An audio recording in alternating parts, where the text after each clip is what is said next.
Hi, and welcome back to Wallflowers. So today, as you can see, I've got Mr. Wallflowers with me in front of the camera and not behind it, and hopefully able to hear him clearly today. Yeah, makes a change. Just be nice with me, everybody. So there's a few things really. Just wanted to again thank all the new subscribers that have been with us, that have come on board in the last couple of months. We're just not that far away now from the 1,000, which is absolutely fabulous because those that have been with me and know that it was never my intentions to look for the 1,000 or to even consider monetization or anything like that. Last count today, we're on 917 of us, which is absolutely amazing for us, isn't it? You know, it was just to do as a pastime, really. Bit of education, try and inform people and wake them up. Well, it was for our sons initially, wasn't it? To try and teach them little bits, you know, due to illnesses and due to different things. We always think, well, how much longer have we got left? If something happens, what can we leave behind for them, kind of thing. And I had a heart attack October last year, and it was really frightening, you know. And I thought, well, if I continue to have Hi, Karen, Prime Midlife. If I continue to have any further heart attacks or whatever, how long would I be with them? You know, so you know things like that began to worry us.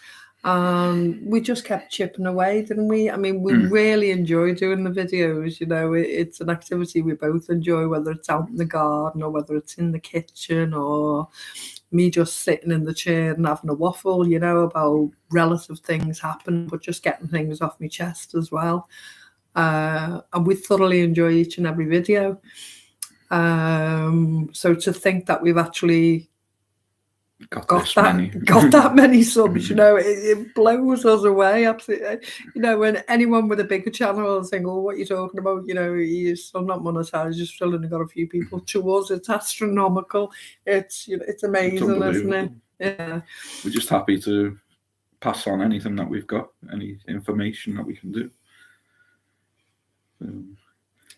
We've looked at the YouTube studio and it tells us in order to go for the monetization, obviously the first step is you have to have the 1,000 subs. So as I say, we're on 917. So anyone watching tonight who isn't subbed already would like to, please. Every extra one helps us go in the right direction.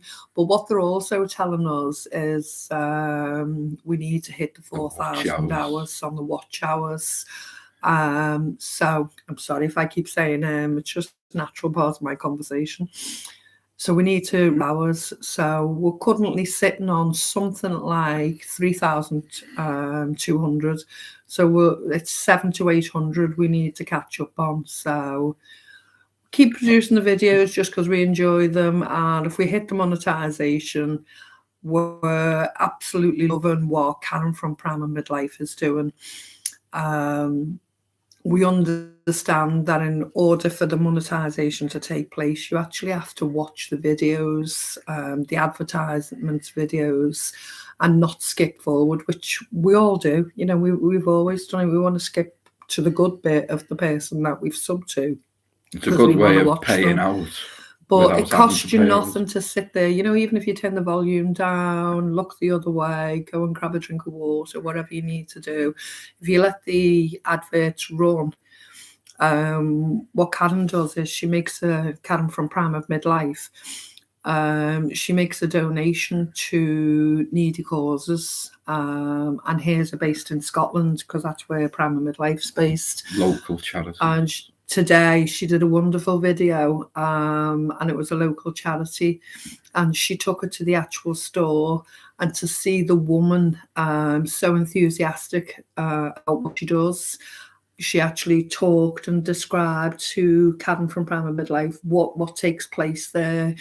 It's, you know, school uniforms. I read from the comments that there's extras of they have telephone services for the lonely and the needy, and you know that could be any one of us right now in this climate. You know, we're all getting to a needy stage. You know, we're sometimes low and are affecting us no matter how strong we profess to be. And to see those donations going forward, she does it every month and she donates to different charities and needy causes. And you know, it's quite emotional, and I'm so happy everybody watches the videos to enable her to do that, and that she actually goes and takes it. You know, absolutely amazing. So we'd like to emulate that. And if we did get to the monetization, as you know, I talk about the food initiatives, I talk about the local food bank, I talk about local needy causes in my area, and I'm based in Lancashire.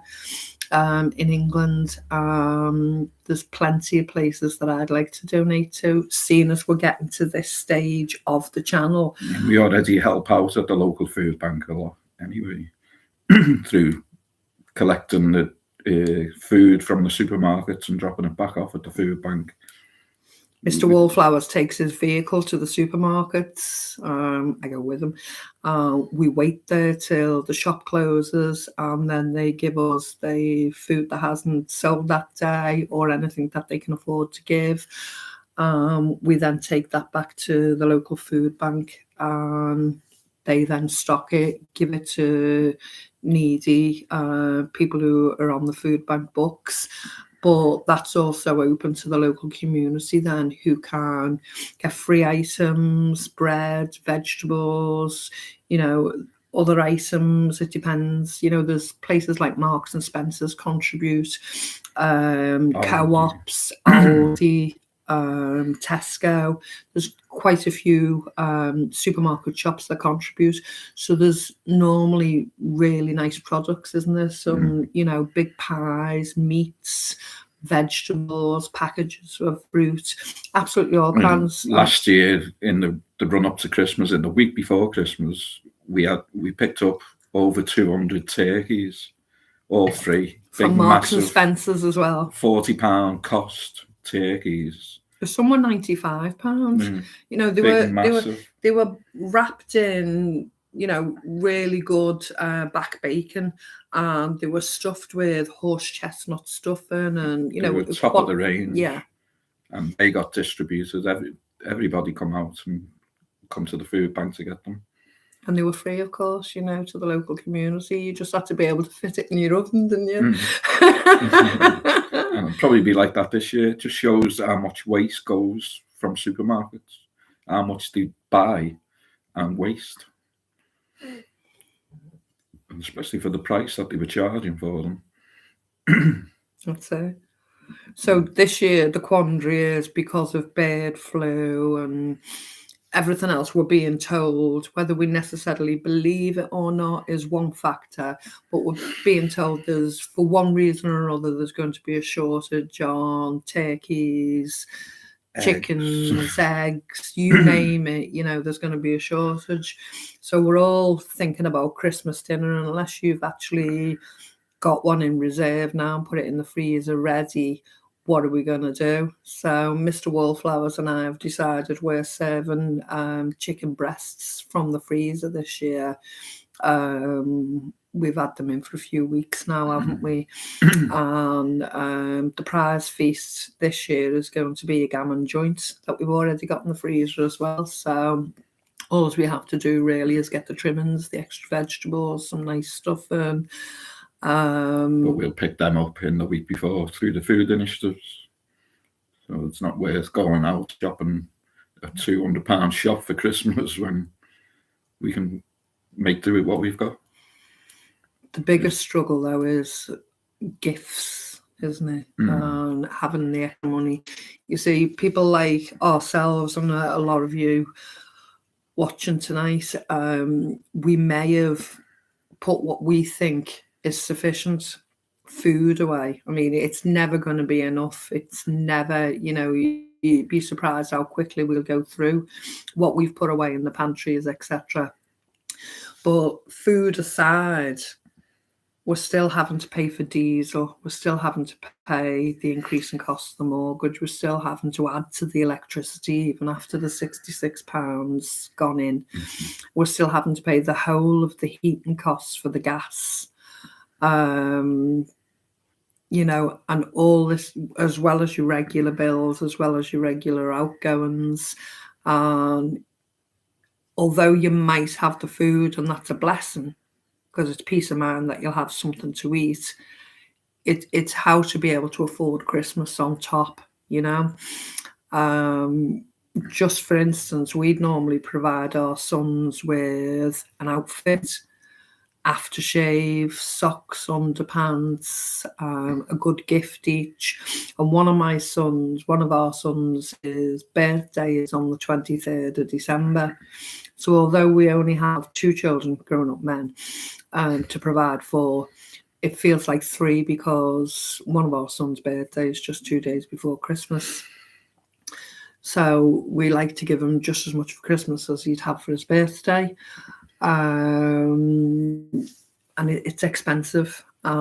We can't do that this year. We realistically can't do that. Now, growing up, I always basically said to the sons, a month or 2 before Christmas, we're struggling this year. You mightn't get as much as you normally get. Just please be grateful for whatever we can afford to get. And on Christmas Day, they had an abundance, and they'd be saying, oh, Mum's done it again. She's telling us we're not going to have much, and here we are with everything, and they really appreciated it. It was a lovely feeling. But this year, it's actually reality. For me, it's a blessing that they are grown men, isn't it? As Karen just said, Karen Pearson, I don't know how anyone with a family is on all of this. It is insane. You're right, Karen. If you've got small children and you want to give them toys, you want to give them clothes, you want to give them the extras and the treats, and those times where we'd have a wall full of presents, and that's just for one child. It's not going to happen this year. Maybe for the wealthy, maybe for those that are prepared ahead of time and started doing their Christmas shopping January. I know a lot of people do that, and they're pretty organised that way if they're fortunate to be able to do it. But yeah, I just wouldn't know how to provide for a small family now. We're glad our children are adults now. The biggest cost, they say free education, but the biggest cost is the uniforms, the bus fares, the school dinners, and you're paying out. But if you've got 2 or 3 kids and you're paying that for every kid, it's not free education. It's costing you hundreds of pounds just to send them to school. And the school have got the handout every day. Can you give us this for charity? Can you pay this for a trip? Can you pay this not to wear your school uniform? There's always something that the school are asking extra money for as well. Now, that's enough if you've just got 1 or 2 children, but if you've got 3 or 4, I just don't know how we'd keep on top of it right now. It's crazy. Who's with us? There's quite a few. Yeah, thank you for all joining us. It doesn't tell us how many are with us, does it? 29. Oh, right, okay, that's fabulous. Hello from Dublin. Hi. My dad was from Dublin. I won't tell you what his famous Gaelic favourite word was, but he taught me to count to 5 in Gaelic. Ein, do, trí, catra, cúch. Yeah. A lot of the family were from Dublin. Are you struggling to hear us? Or yeah, how's the volume? Someone saying no sound. Someone said the picture was gone before. Can you give us a thumbs up? Tell us if the volume's okay, please.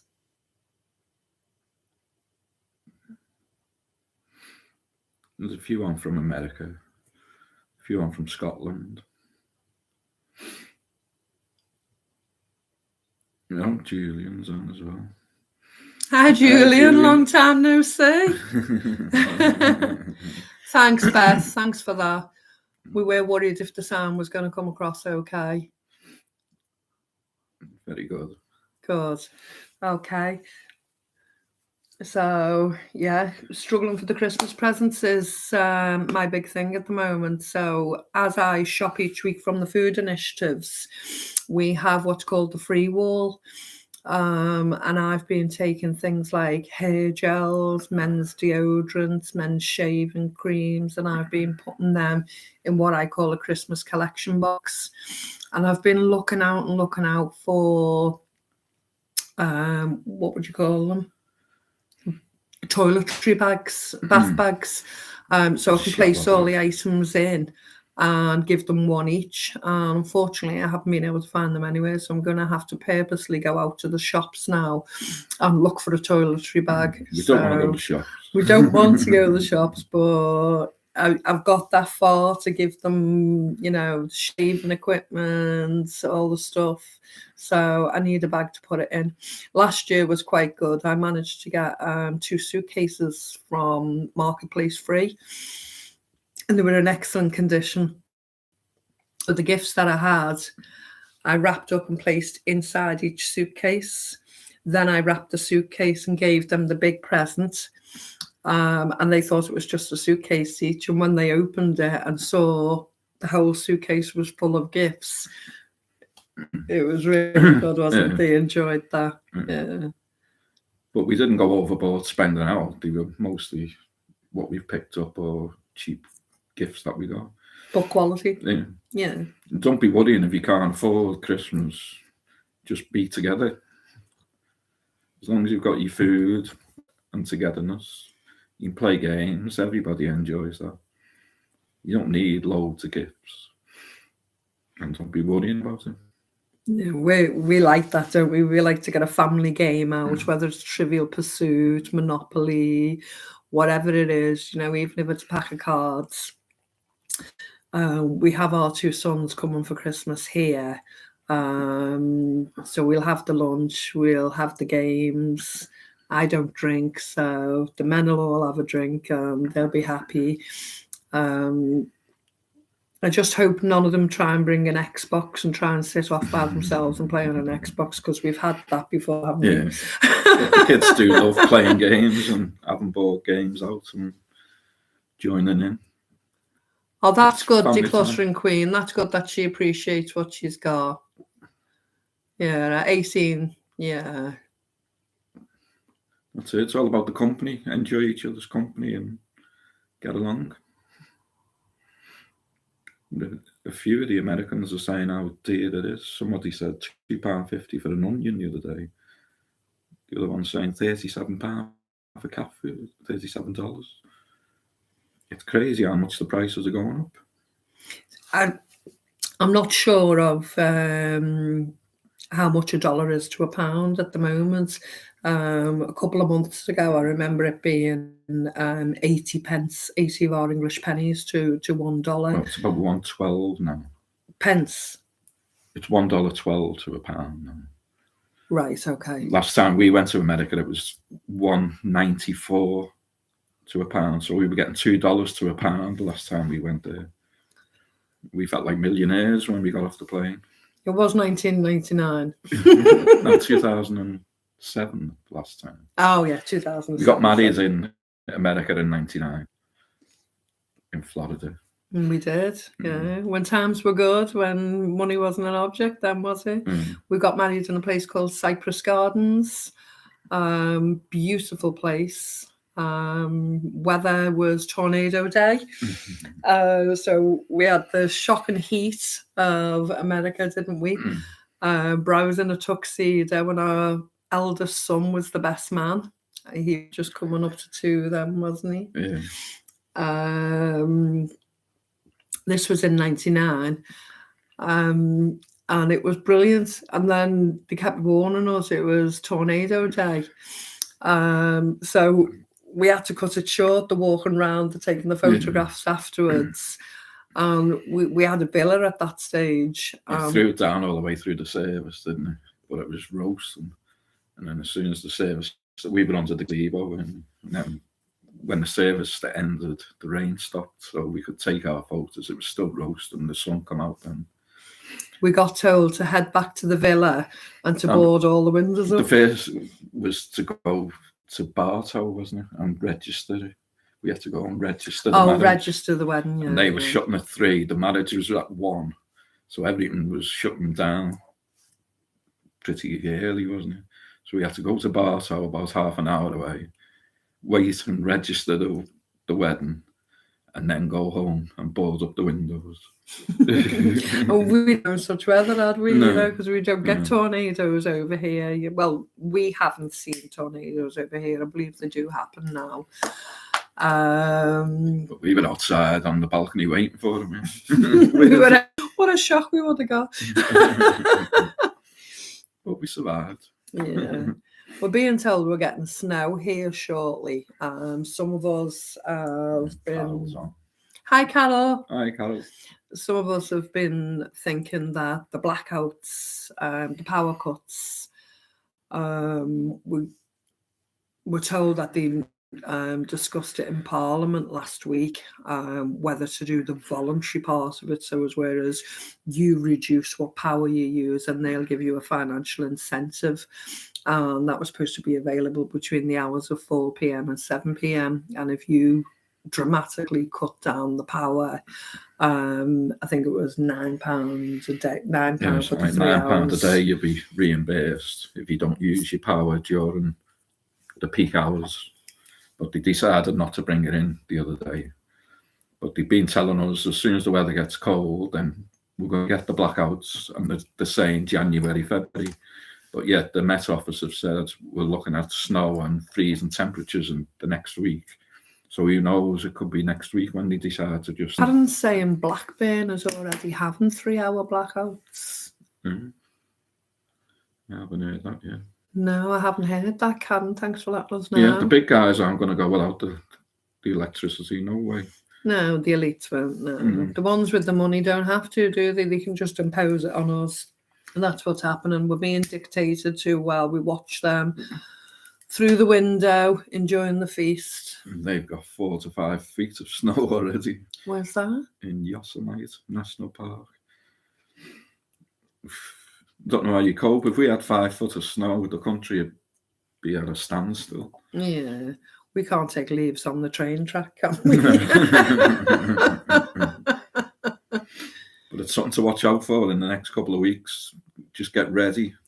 And somebody put a video on earlier saying their power went off earlier on this week, and she thought she was ready for the power cuts. And then as soon as the power went off, she realised she wasn't. It was only off for half an hour. But she realised she wasn't ready because she couldn't find the torches. She couldn't find this. Things weren't put together. So even though you think you're prepared, you might not be. That's the point, isn't it? I mean, now we're thinking, so if snow comes beginning of the week, it comes next week, and it instantly shuts off. We all might have them in the back pantry, candles, torches, different things. You try finding them in the dark. We need to have them in situ now. We need to have them in the living spaces, whether it's a little box, whether it's on the mantelpiece or on the kitchen side, in the side of the bedroom, the bathroom. We need to have them in position of and think, where are we going to use the torches? Where are we going to use the candles? And as soon as it happens, everything's already in place. We haven't got to scramble around from the back in the dark, in the dirt. It doesn't matter how clean we are. If you're scrambling around on the floor in the dark, you're going to make a mess, aren't you? So, yeah, if you have to put it in a little box to keep it neat and tidy because that's what you want, then do that. If you can just have them in situ, I've already got the candles, etc., on the fireplace ready. I've got the solar lamps on the back window. On the windowsill, getting the sun. So just make sure everything's charged.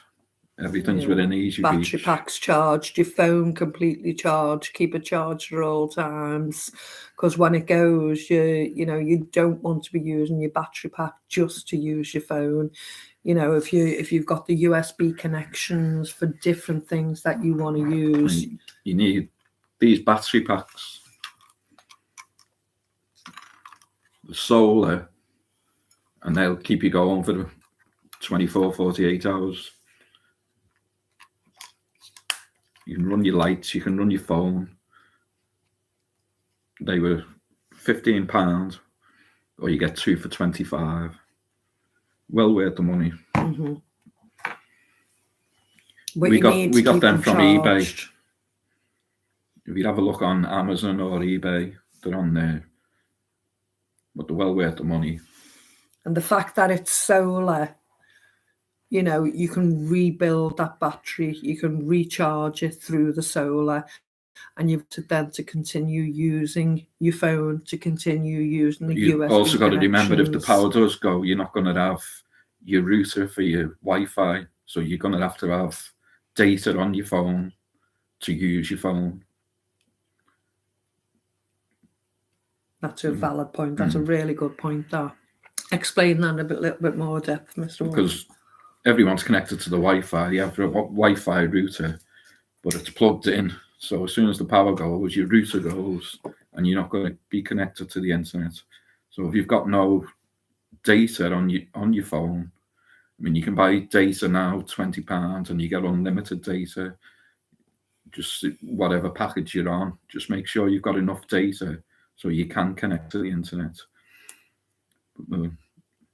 We all like to browse. We all like to look at YouTube. We all like to do whatever. But if it goes off and it goes beyond a week, we're all going to be quite nervous. How long is it going to go on for now? Is it going to be more than this 1 week? Is it going to be more than the 2 weeks? We need contact with the outside world. We need, you know, whether we can believe a news station or whatever, we can get some kind of inkling of what's being said in the public domain, and that will give us a burden on what's happening. So if, you know, we have still got internet contact and we can see what other people are saying, and we can try and work it out ourselves, what's happening. You know, a lot of us have been called nutters for a long time, you know, tinfoil hats, conspiracy theorists. A lot of us have talked about knowing these things are going to come, that these things are going to happen, and many other things that I've talked about. And we've been told, you know, you're panicking for nothing. What are you prepping for? These things aren't going to happen, etc. Yeah, here we are, you know, 2022. We're just coming up to Christmas time, and everybody knows the blackouts are due. Everybody knows if they don't happen this month, they definitely happen next month or February. We know it's going to happen. It's now beyond conspiracy. It's now beyond They're being telling called us nutters. It's going to happen. So. It's fact. You know, we knew the vaccinations were coming. We knew the chips were coming. We knew, and it's gone beyond conspiracy, and it's now fact. You know, and we just have to get through it. That's what we keep saying. We need some more new conspiracy theories, because our everything ones else has come through. So we've got none left now.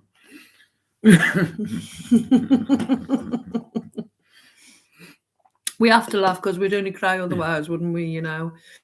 But yeah, keeping warm, and keeping the home going, paying the mortgage, and keeping warm and keeping fed. There are the priorities, aren't they? Keeping connected to the outside world. And that's a good idea, buying camping stoves with the gas, just to make sure that you've got something to cook on. Whether you've got a barbecue outside, but it's whether the weather allows it's you having money to to pay for these extra things if you haven't already put them in place, you know, and you're fortunate to still have cash to be able to do that. But if you're looking on the free sites or the marketplace, Facebook or whatever, eBay, these things are going cheap now because it's not camping season anyway. So you should be able to pick up a good bargain if you can afford it. Karen asks, what are you doing about cooking? So at the moment, Karen, our cooker in the kitchen is gas. and we're still able to maintain that. We're going without heating an awful lot. We've both got illnesses. We've both got spinal, neurological problems. So it comes to later on in the evening, and we have to put the heating on. We haven't got any other source. We're using hot water bottles. We're using settee throws, but it's still not enough.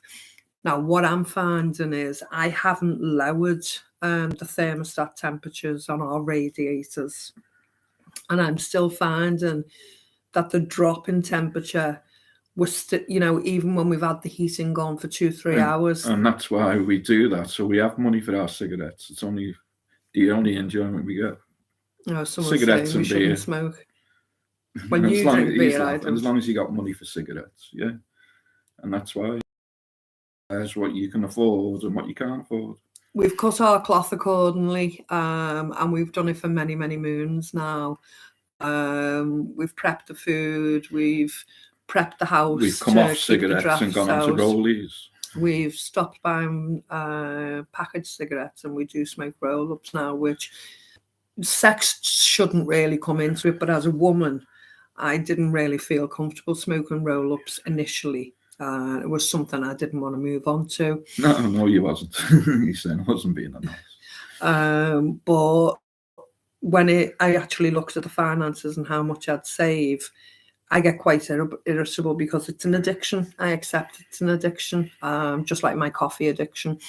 I accept tobacco as an addiction, but I don't drink alcohol. I don't go out, wanting nails done, wanting this done, wanting that done. I'm not high maintenance. I don't have many luxuries. I shop in the food initiatives, and I have cut my cloth accordingly. And I do smoke, and my husband does smoke. I work 6 days a week, getting up at 4 o'clock every day. And I have a drink as well. He works hard and he deserves to have a drink, and we're human. And even if I see that homeless gentleman in the street and he wants a drink, I'm not going to stand there and say to someone that they shouldn't be drinking that, and I'm going to have no empathy for that person's way of life just because he happens to be a drinker.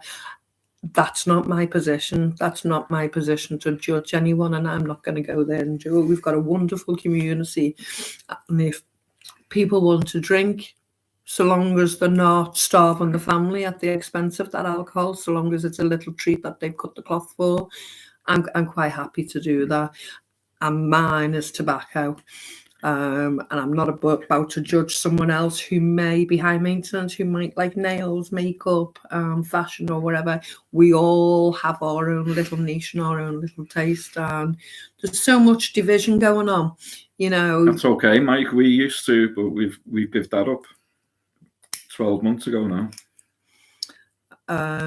There's so much division between everybody, whether it be black, white, man, woman, Catholic, Protestants, religion, whatever it is. Football, every country has got the divisions. Football team.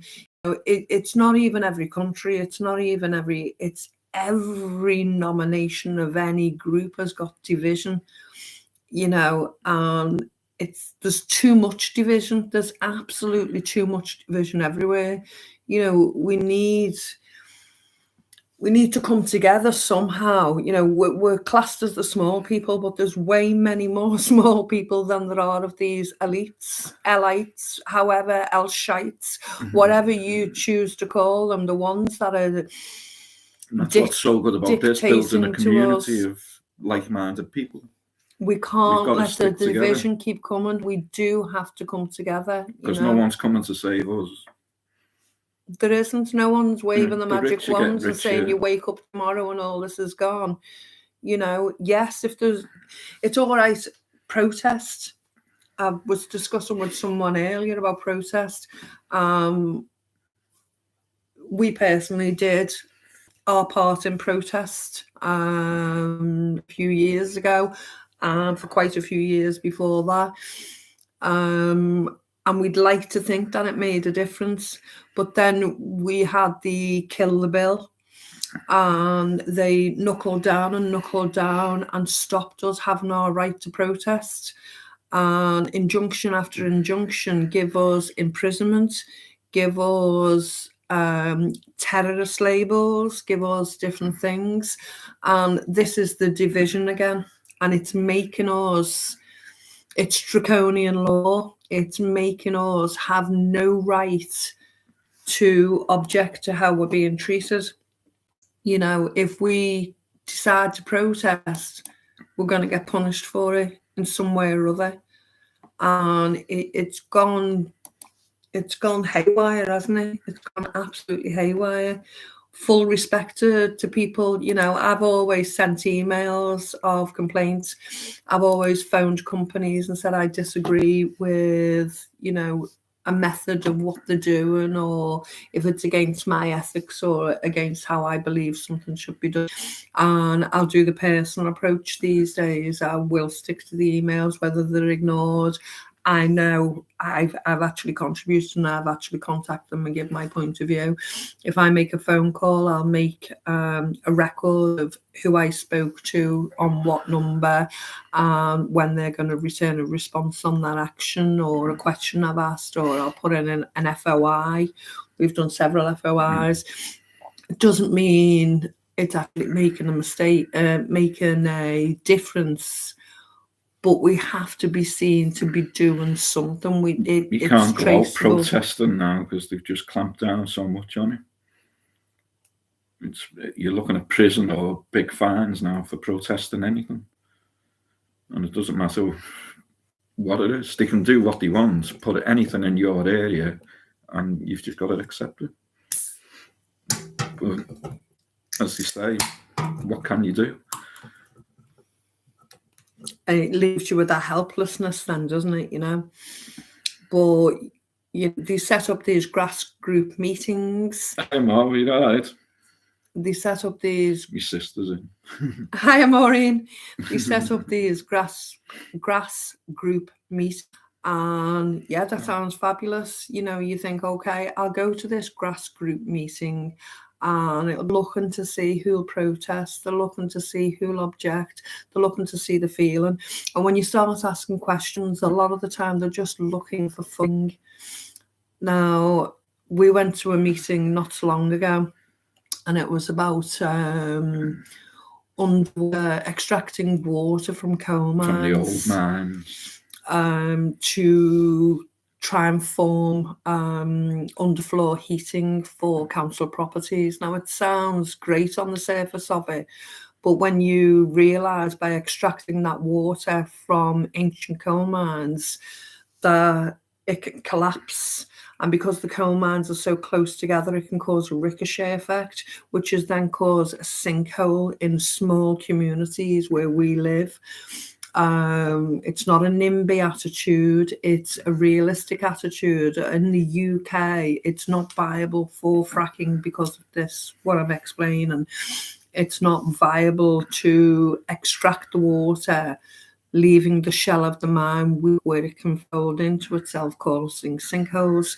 And people don't think that one step ahead. And these kind of grass group meetings are really just looking for funding, and to take that funding out of the local community that could be used elsewhere. Action I'm talking about actually was set up, was at Newcastle, and they were extracting the water there and doing it. But it was one block of flats that they were providing that underground heating for. Right next to a supermarket, and it was so intense of the built-up area. Our houses are all built on coal mines. Our town is built on coal mines. As Homestead Tessie saying, fracking destroys our state. It's diabolical. We didn't let it.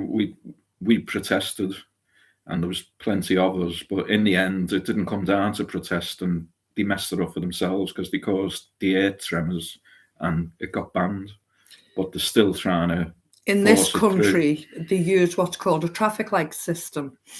Yellow, red, green. And I think they were given the limit of 1.5, was it?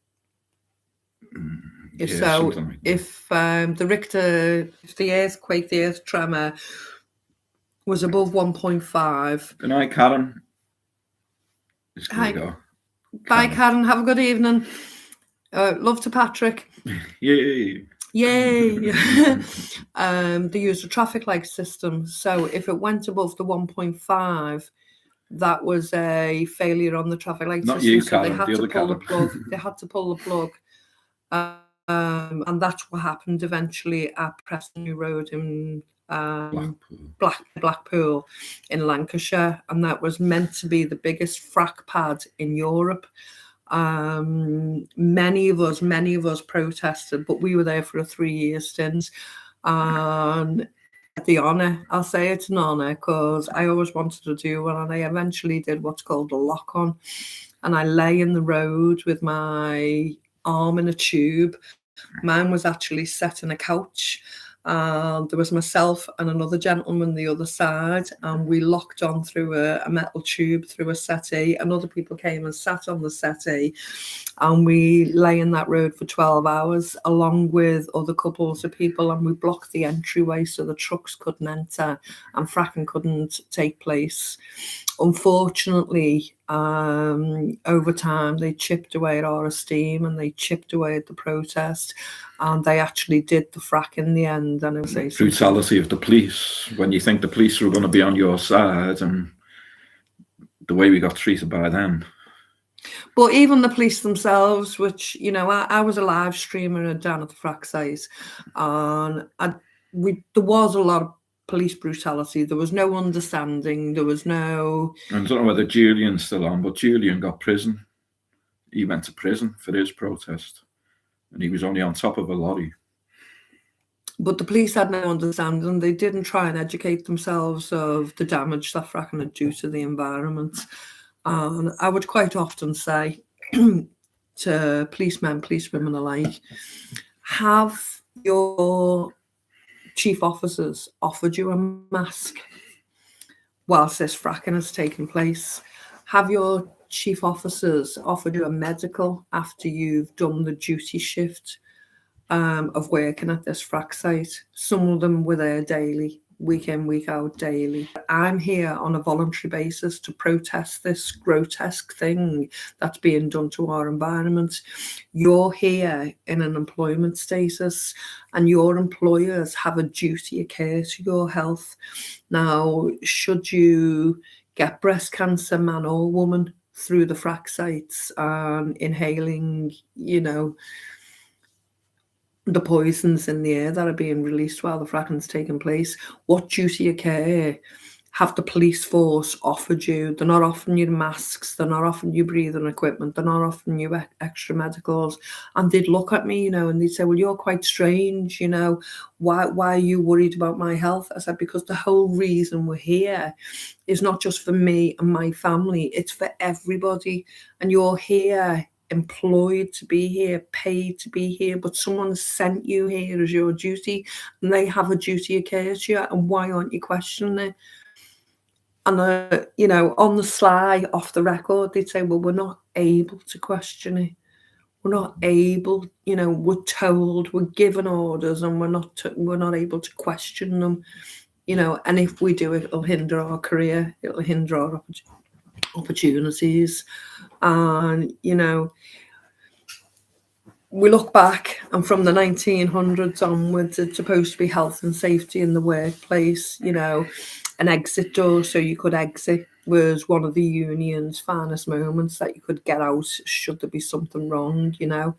And in 2022, we're still having people like the police saying that they can't question when they're put in an unhealthy situation and they're not offered duty of care in their positions. It's just bizarre. It's 2022, and the draconian laws and the, you know, the health and safety standards are just so bizarre. It's unbelievable.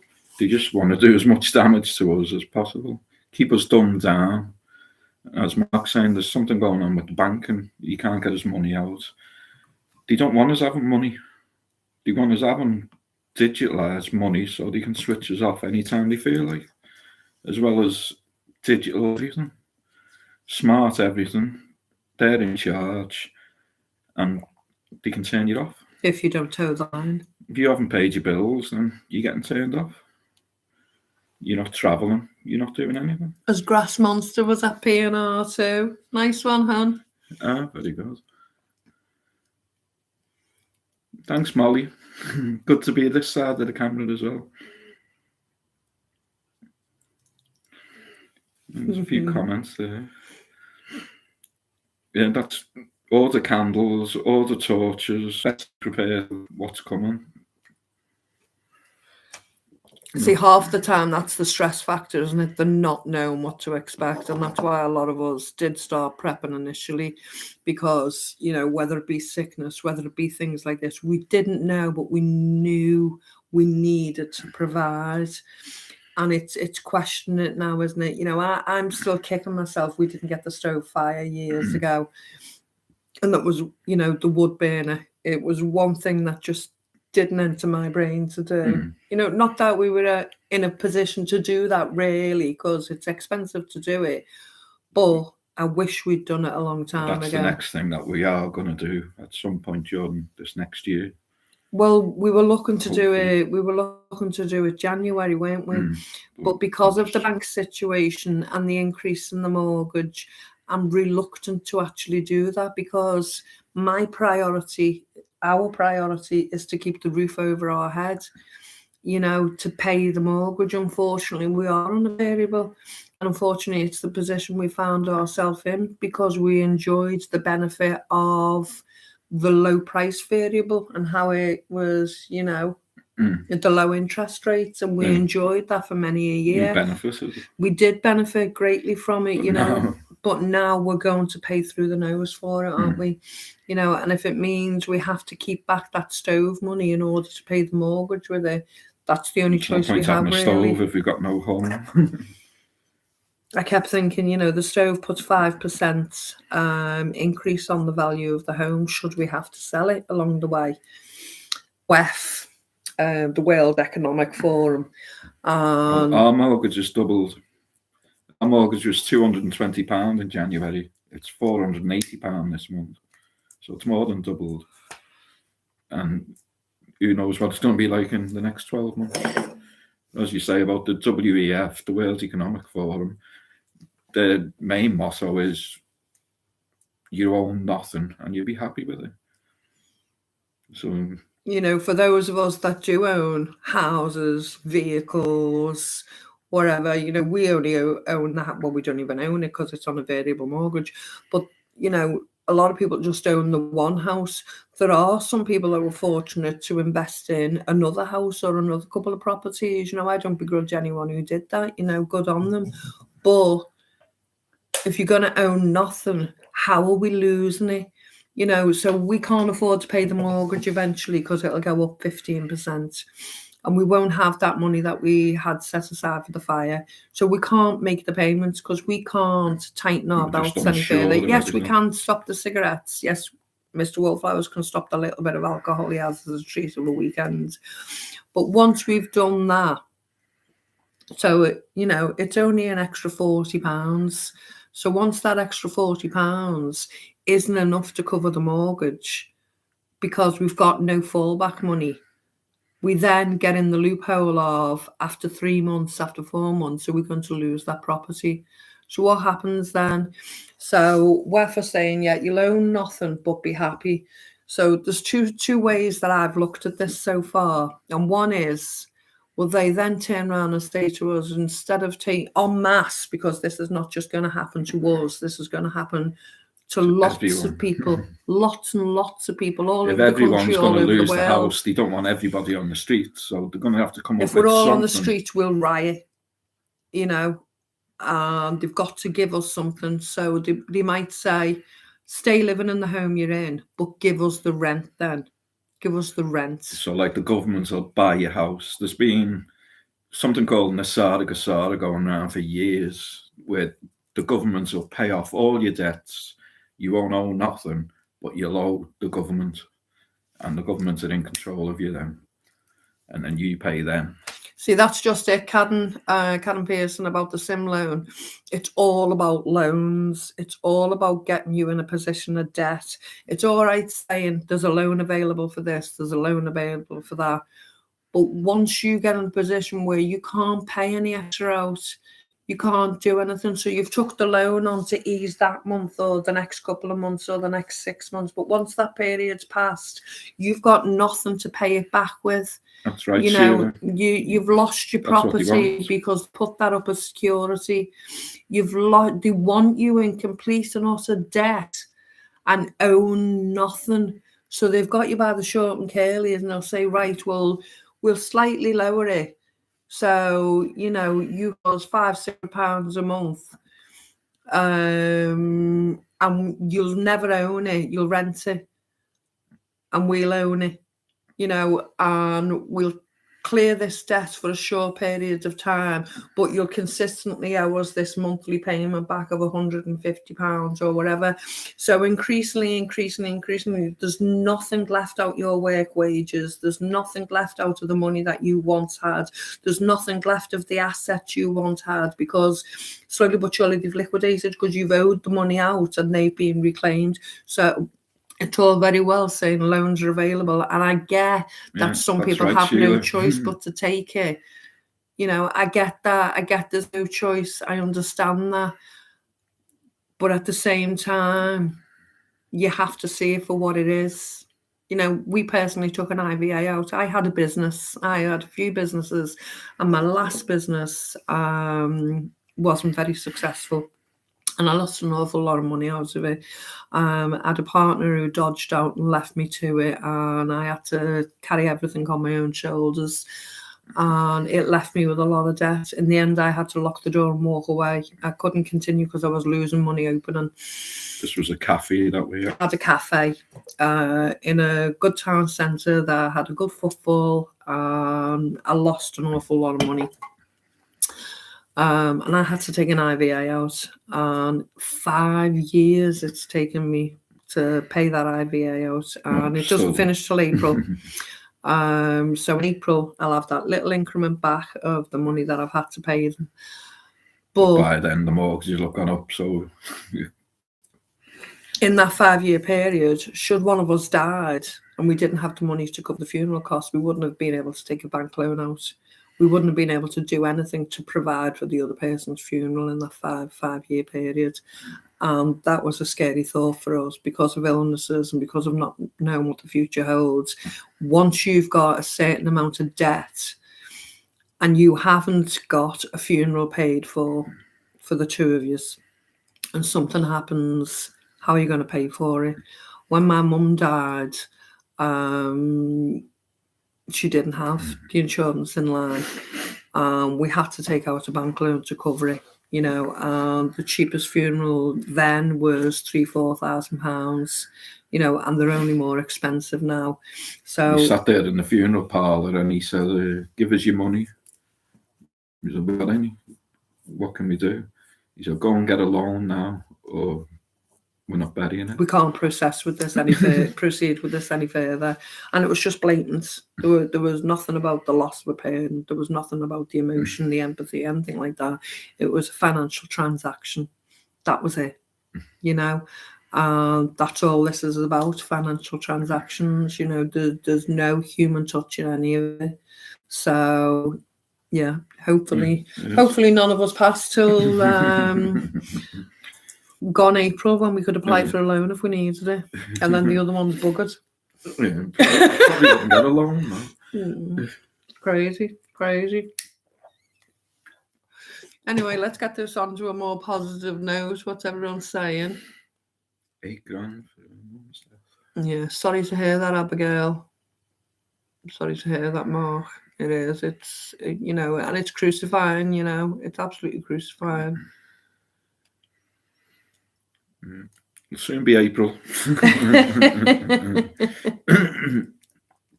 That's it. The governments aren't interested. The governments are just raking it in. They just don't care. You know, if we had a government that cared, how much would it be better? They the governments are supposed to be there to represent us, and we vote them in, and they're just there to represent themselves. They just want as much as they can for themselves. I mean, they're saying about the energy prices going up. They don't care that the energy prices are going up because they've all got shares in the energy companies. So the more the energy companies make, the more they get shares from. So they're not bothered. And then yet their energy bills are paid through their expenses. So we're paying for their energy bills as well as they're claiming their shares from the energy companies, and they're raking it in. They're not bothered about us. Oh, have you ordered the jar sealer? Need to build up some muscle. Yeah.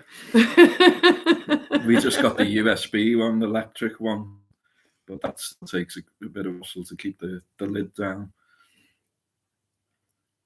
We didn't realise how much energy that'd take. And I'm not a weak woman, but I say with the spinal injuries, I find it hard in that position to do certain things. So you have to do it for me, don't you? Yeah, that's right, my son. Yeah. You say you vote them in, but they are selected. Both selected. Yeah. We'd never vote again. It's just pointless. Everything's there for a reason. They're there to represent somebody. An agenda. It is an agenda. They come in for a short period of time. They instill a new rule, a new way to do things, and then they're out, and the next person picks up the baton and carries on and takes it a stage further, and everyone's given abuse and rubbish to the last person while the next person's carrying on the baton and doing even worse. It's an agenda, it's a plan, it's a game. What did Shakespeare say? The world is a stage. Bread and circuses, that's all it is. Yeah. I mean, the government we've had in the last 12 years has just been a joke, especially the last 5 or 6 years. They're changing every 2 minutes because they don't like one, and they're not even getting voted in. They're not even getting a say in it. The amount of chancellors and the amount of prime ministers we've had without us even getting a say in it. They're just two cheeks of the same ass. That's what we say now. We're just blatant with it, and if it sounds crude, their behaviour couldn't be any cruder. Sheila's just said different side of the same coin, total agenda. It completely and utterly is. But we say the two cheeks of the same arse. But as you say, Mark, I hope it kicks off. We've said that for years. I hope everybody comes out and there's a revolution. But what happens then? What comes after that? Who puts themselves in a leader position? Who's in power then once the people have come out on the streets? I mean, you've seen the state of Ukraine the last few years. After they've done the same, they come out 2014 through their elected government, and look at the state they're in now. You just don't know what's best or what's true. We get presented an argument and told this is what's happening, and then slowly but surely we see behind the scenes and we see the slip-ups and we see for reality for what it is. And we're not always, we're being presented with this stage show to fulfill an agenda. I mean, the problems that we've got now with all these rising prices are being blamed on the Brexit vote, on Ukraine, and none of that's true. But they'll feed it through the media and pump it that much that people think, oh, it's because of Brexit we're in this state. It's because of that war in Ukraine that we're in this state. And it's got nothing to do with it. It's because the governments are just greedy bastards and they're taking everything from us. Yeah, the Ukraine governments are getting billions and billions and billions. Where's all this money gone? Zelensky is already a millionaire. But he's already a multi-millionaire. Where's all this money gone? We've said that we're spending 2.6 billion the next year on sending weapons over to Ukraine. Why don't we send a delegation and try and stop the war and negotiate or do something to stop the war instead of just sending weapons? Where's it going to end? That's right. We all say we've still got the fight in us. But if we're fighting on the streets and there's the CCT, and there's the cameras, and then there's the repercussions, and then there's the imprisonment. You know, I'm never be a one to say, if you want to be out there and you want to go and fight the system, you go and fight the system, you've got my blessing. But at the end of the day, I'm not telling anyone to do that, because I think we have to fight for what's ours. We have to fight to survive. We have to fight for our families, and we have to fight to keep our homes. And, you know, I'm a woman of a certain age. We're getting older now, and, you know, we won't roll over and let anyone stroke our stomach. We're not at that stage yet. You know, we're not dead yet. You know what I mean? We still have a lot of fight in us. But I think as we get older, we have to be more strategic and choose how we do go about that fight, you know. And if it means self-preservation, and if it means, by saying that, I don't mean division, I don't mean selfishness, I don't mean taking from others, I mean keep our communities alive, keep our systems within our families, our friends, our community. Yeah, keep that alive and fight for those things and support those things. But taking a fight and, you know, smashing things up or causing destruction or violence for the sake of violence, no, and that's not who I am, and that's not who we are we? We'll only end up paying for it anyway. That's it. Whenever there's riots, they smash up their own community, and your taxes go up, and your poll tax, your council tax, you'd end up paying for it anyway. And then people lose the businesses because they can't afford the insurance or pull out, and it's not worth running out, smashing everything up. If you're going to smash something, get down to London and smash the House of Commons up. Be careful what you're saying, Mr. Wallflowers. I'm only here doing this because Mr. Wallflowers told me to do it. Be up in court in no time. That's right, Mark. Ukraine's got more money and weapons than more than any other countries. And yet Russia are made out to be the big bad wolf who everyone's got to fear. That's right, Abigail. Dig for victory. You know, my garden's a shambles at the moment. I've still got some things growing, but I can't wait to get back out. Mr. Wallflowers is now off for a week, this forthcoming week, so we intend to go out and look at the beds, don't we? Get them clear of weeds. And if you've got a garden, just try and grow as much food as you can. As I say, we use single divan bases as our raised beds. We make our own soil in the compost bins. So to do that, we just put the green waste in from the kitchen, from the garden. We add paper, cardboard, little layers of soil, and we repeat that system. We have all compost bins that generates nearly enough soil for 13 raised beds. At the moment, we've got cabbages, Brussels sprouts, a few greens. We've got onions out there. We've got leeks out there, spring onions, garlic out there. Somehow, some of the tomato plants are still producing. I don't know how they're producing. I've pulled a few down, but, you know, I'm going out and I'm still picking tomatoes. Probably they'll be gone now when this frost is kicking in. But yeah, we've had greenhouses and we've lost a couple over the years, and they've been quite expensive. We've had polytunnels, you know, and the expense of that. Our greenhouse was secondhand. We had that for a number of years. The polytunnels we bought brand new, £300-400 each. 6 meters long, 6 meters long. 2 we've had, and both lasted just over 12 months, and the weather's just completely took them. And they were good, solid structures, you know. If you have a look at some of our back videos, Karen, there's some tips on growing stuff. We've grew potatoes, leeks, cabbages. It's all there on the videos if you go back on our channel. We haven't really had much success with carrots, but it's something we keep trying to do every Peppers, year. tomatoes, yeah. We've got a peach tree. It's my pride and joy, the peach tree. But yeah, we're building on it, you know. When we first came to this house, it was flowers and shrubs, and slowly but surely we've been removing as much as we can and replacing it with edible fruit trees, edible fruit bushes, raised beds to grow the vegetables, pots and planters, etc.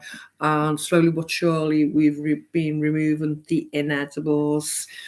On one side of the garden I have wood chip, which I'm hoping encourages the, I can't think of the word, microbial factors in the soil, to encourage the growth in the raised beds in that area.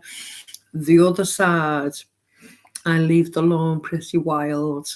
We mow it once I've picked all the dandelions, once I've picked what I want out of the lawn to make honey with or to do different tinctures with.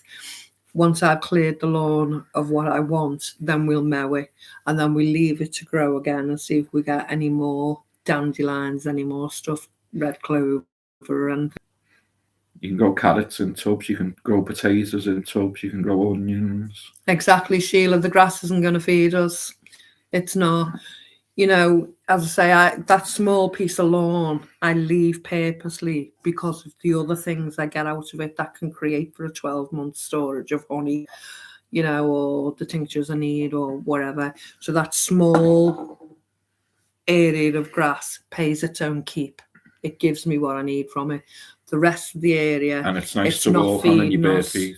Yeah, it's nice to ground on. You just go out and take your socks off and just ground on it, and it does make you feel better. It's a nice feeling under your feet. What was that? Are you thirsty? He's earned it. He's worked hard all week, and he's on his hollybobs now. So, and with the wood chip as well, you don't have to go to B&Q or whatever to buy £10 in a bag. Go up to your local wooded area. They're always chopping trees down and having piles of wood chip. Our local forestry team, we have a beacon close by, and it's a really vast area. Ashurst Beacon, it's called. Which once or twice a year they'll release to the public that they've trimmed all the broken things down, they've ground it, and they have a load of wood chip, and it's basically just vast mountains of wood chip. So you take your own bin liners or your own carrier bags and you fill it yourself and you put it in the boot and you bring it home and use it for whatever purpose that you're going to use it for. We do that quite regularly. We'll go up there and take advantage of it, but we're not going to go and buy it from a supermarket or a garden centre or anywhere like that. We'll take it from its natural habitat and bring it back and use it. We always try and get things for free. We've always been frugal in that respect, you know, because realistically we haven't had the finances, have we? We, you know, we've chosen to have, whether it be a weekend breakaway, whether it be to be a family holiday, whether it be a day trip out for the boys, whatever. So that little bit of extra finances we've used wisely, and we've managed to build some memories, which is what we need. You know, we're getting older now, so in 20 years' time, we'll have nothing but memories, you know. Hopefully we're fitter after that. But you can understand what I'm saying. Eventually will come the day where we're not as active as we are now. So if we hadn't have took the time out to have those days out, those weekends away, those holidays with the little bit of extra finance we had, we'd have nothing to look back upon. So we've been very frugal to use it wisely. And if I can find something on Marketplace, if I can find something on the free site, or if I can haggle for a reduced price, make do amend, you know, all of those things that we're all doing now. There's always something on the free sites. If you can't use it, someone else will use it. Even if you're throwing something out, just put it on the free site because it's there. Somebody will use it. Mm-hmm. Don't be trying to throw anything away. Grounding's good. Sun gazing's good. Just go on the beach and walking in the water with your shoes off. Just lift you. Like that, don't we? Yeah. It's the simple things in life that lift you. We go to Southport Beach, just roll our pants up. In the summer it was lovely because you had your shorts on and that, and you could feel it. It's still, on a really, really hot day, the water will be warm, but on an average day, the water's quite cold. So it's the shock factor of immersing yourself in it, isn't it? But go and get a glass of wine, Karen. Love it. There's no need to be stressed. Turn off the news and just live your life. There's no need to be stressed. Yeah, Blackpool's good. You don't always need alcohol. It's whatever you choose, whatever you like. She'd love to sit down with a glass of wine. She's too stressed. Turn your television off. And you can even make your own alcohol. We've made champagne from elderflowers. Every May, June, we'll go out and pick the elderflowers off the tree and make 20, 40 bottles of champagne. It's lovely, and even for a non-drinker, I'll partake now and again for a glass of elderflower champagne. But there's loads of free stuff out there, just going out foraging. There's loads of trees. We don't tend to do it winter time because we don't know enough about what's available and what to do with it. But February we start with the wild garlic, don't we? Yeah. We'll take our time. We won't go and ransack it or whatever. We'll take enough for a couple of meals, and put it in the freezer and cook with it. But gradually we keep going back, and over the season we might fill a carrier bag, and make sure that we've got enough to keep us going. And we love whether it be a lasagna, whether it be garlic bread, whether it be, any meals we make with it. Excuse me. The taste of the ramps, the garlic, wild garlic, is absolutely beautiful. Absolutely beautiful. I keep saying I'm going to make ketchup out of the hawthorns, and we really have to do it this year. I've approached it to do it a couple of times, and we haven't completed it. We haven't done it. But we've gone and we've picked quite a lot, haven't we? We've picked we've picked the chestnuts, we've picked different nuts. Even the ivy for your washing liquid. What are them helicopter ones called? I think most people are familiar what you call the helicopter. So we've taken them home, dried out the leaf and the actual small tiny nuts inside them. We've peeled them, shelled them, and roasted them in the oven, and we've had them. Just sycamore. Yeah. Sycamore, that's it, yeah. And the tiny nuts in, so you could actually make a stuffing with that. The nuts in the helicopters aren't poisonous. The nuts in them are okay. Abigail's saying they're poisonous. We're sillier and we've eaten plenty of them. Now you tell us. That's probably why we're so mad.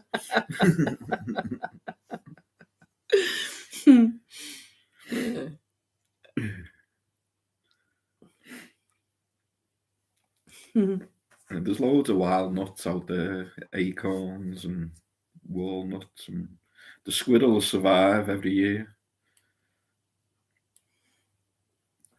12 months ago, would go shopping without worrying.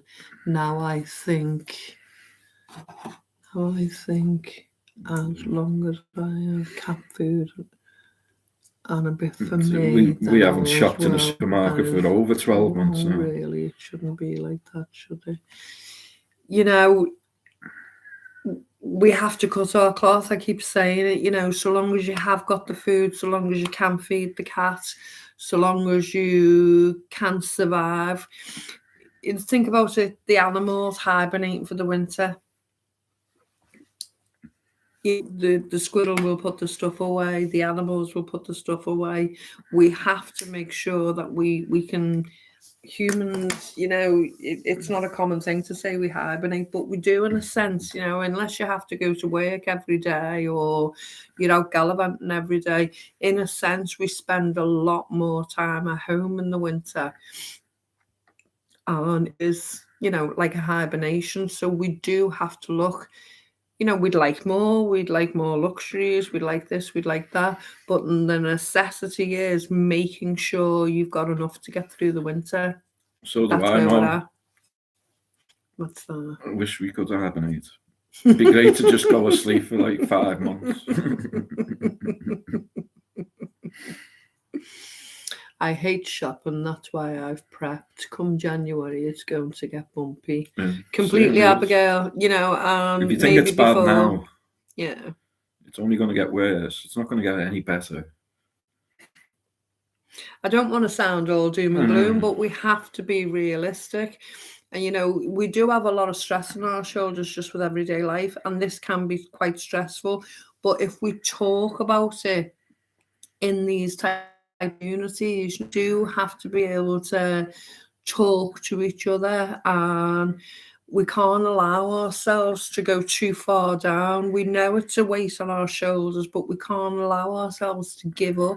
We still keep having to put that one foot in front of the other and get through this, We really do, That's what you got to do. Sheila's in bed, watching from bed, no heating on, saving it for when it gets really cold. That's it. We're not even in winter yet, and it's cold now. So we can all learn from each other. We can. This is the community that we want to build, and whether it's prepping, surviving, we can all help each other. I don't know if there's any. I know Cadden's had to go now. Prime of midlife. She was busy with Patrick this evening. But I had a concept of doing something for the community to bring us together. Local preppers, myself, Prime of midlife, and a few others from the community. And I wanted to present a nice Christmas video. And I have a couple on board for this project I've got in mind. So if there's anyone else who's listening from other channels, whether you're here with us live now or whether you're going to watch this after the fact and catch up later because you've been busy this evening, which is fair enough. If you'd like to be part of this project, I get I'm not monetized. I get we're a really small channel, but we just want to bring everyone together. We want to try and build this community. We've all got different things that we can contribute. We need it now more than we ever needed it. We're not mad. We're not crazy. We all know the score. We all know what's happening. So let's come together, be motivated together. And if you have a channel and you're interested in contacting me, I have a fun little project we can do just before Christmas. Thanks, Tessie. I get we're all busy. Notice. Homestead Tessie is here in the chat box, and I've followed Homestead Tessie for about 10 years, take part in this project. And I don't want to cry, I don't want to get emotional, but I'm absolutely chuffed that she's willing to take part and is happy to take part. And she's just put in the comments, as you know, you can count me in. And that's fabulous, So far, I have 5 of us all coming together. And I'm really looking forward to it. So if you are a channel and you would like to be involved, please contact me. My email address is flowerswall0@gmail.com. flowerswall0@gmail.com. It's actually on the description on the website, and I put the email on the YouTube channel on the description of the channel. My email is there. I have contacted some people who unfortunately are either too busy to reply or haven't read it yet because they're not always online, which again I understand that.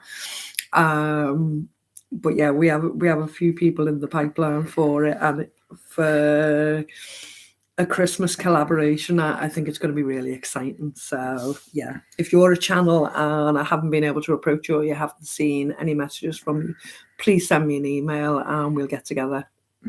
Just bring everyone together. Yeah. We mightn't have a lot of money, but it doesn't mean they can break our hearts. We've still got love in our hearts and hope in our hearts. Whether you think that's deep or whether you don't, I'm full of hope. It costs nothing to smile, and it costs nothing to love. So, and we've all got it. Yep. Yep. What else is happening? Thanks, Carol. What's Carol saying? Because she's teetotal, isn't she?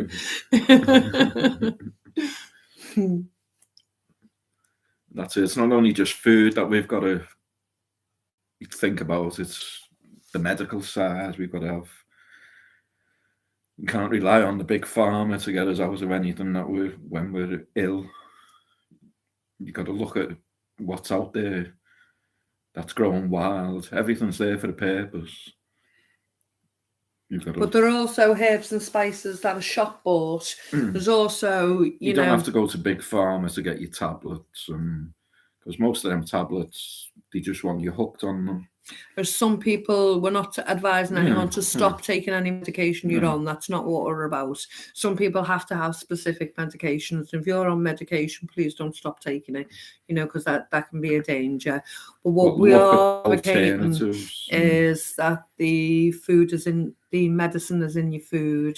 So, yeah, we can't all afford organic and top joints of meat. I get that. But we can all afford some herbs, some spices, some fresh vegetables. Those of us that enjoy eating meat will continue to eat meat. Mr. Wallflowers likes his processed meat. He doesn't eat chicken. He won't give you the thank you for a steak. He wouldn't give you the thank you for a chop. Whereas I'll eat all of the above. I'd rather have spam butty. He'd rather have a spam butty. He'd rather have a sausage roll. He'd rather have sausage on toast. He has his own specific tastes, but he will eat all his herbs and spices. He will eat all his vegetables. He will have the honey. He will have, the extras. I'm trying to think what we give you as medicine. What I slip into you as a Mickey Finn. Fortunately, I don't get sick too often. Well, that's a blessing, isn't it? Yeah. That's because I'm looking after you. Well, yeah. I mean, we can't remember the last time we had a cold. No. Never mind COVID. We've never had COVID. Never wore a mask, never been jabbed, never took a test, never had COVID. But again, each to their own, and personal choice is personal choice, Anyone who has is their personal choice. I have friends who have. There's no animosity. I still love them as much as I did before. Still love them just as much now. But I am finding even those that went and had number 1, number 2, number 3 are now saying never again, And the only ones that seem to be getting sick and getting colds are the people that have had the jabs. We haven't even had a cold for 5 years, if not longer. Oh, that's great. You make your own oils, Karen. I'm considering doing it. I've not made them yet. I do have a distiller that I can make oils in, but I've not got round to actually trying that. You sent me any tips and hints, that would be fabulous. What oils? Essential oils? Yeah. Mark's saying he's not had one test or a jab. Likewise, Mark. Oh, I had a quandary. I had a hospital appointment over my spinal injuries. I have twisted coccyx. I have L5, L6, and L7 disc damage, and I have cervical spondylitis. And I had a hospital appointment to go and discuss any further damage, or would I end up in a wheelchair and all such things. And they refused to treat me without a test. I refused to wear a mask. I refused to play the game full stop. It just wasn't for me, and I wasn't prepared to play it. And they sent me a kit through the post, and I deliberated it, so much so I missed the appointment. I was forced that if I didn't have the test, I wasn't getting the appointment to have medical treatment or medical discussion, consultation. I wasn't having any of it. Another incident, I went to the local walk-in centre in my town of Skelmersdale. And being a non-mask wearer, I didn't feel I should have to carry an exemption card, but I did it. I had to use it in the food initiatives. I had to use it in different places that I chose to visit. They accepted I didn't wear a mask, and they accepted only when I showed this card. So I carried it for those purposes. And yes, it's somewhat similar to what the Jewish had to wear to signify that they were Jewish. It's absolutely disgusting. But I did use this card. I felt compelled. I felt I had to. I went to the local walk-in centre, and they kept me outside the door, and they wouldn't let me in even to see reception to get my details in because I wasn't wearing a mask. And I actually produced my exemption card, and they still refused me to go in, even reception, never mind treatments. The lady come to take my temperature, and she went to shoot the gun at my head to take the temperature, and I offered her my wrist. And she looked at me and said, "What are you doing?" I said, "I don't wish to have that pointed at my head. I'd like you to take the temperature on my wrist." This was early doors. This was not long after it had just come in, a couple of weeks into the lockdown. Anyway, I was refused. I was turned away, and they said I had a bad attitude.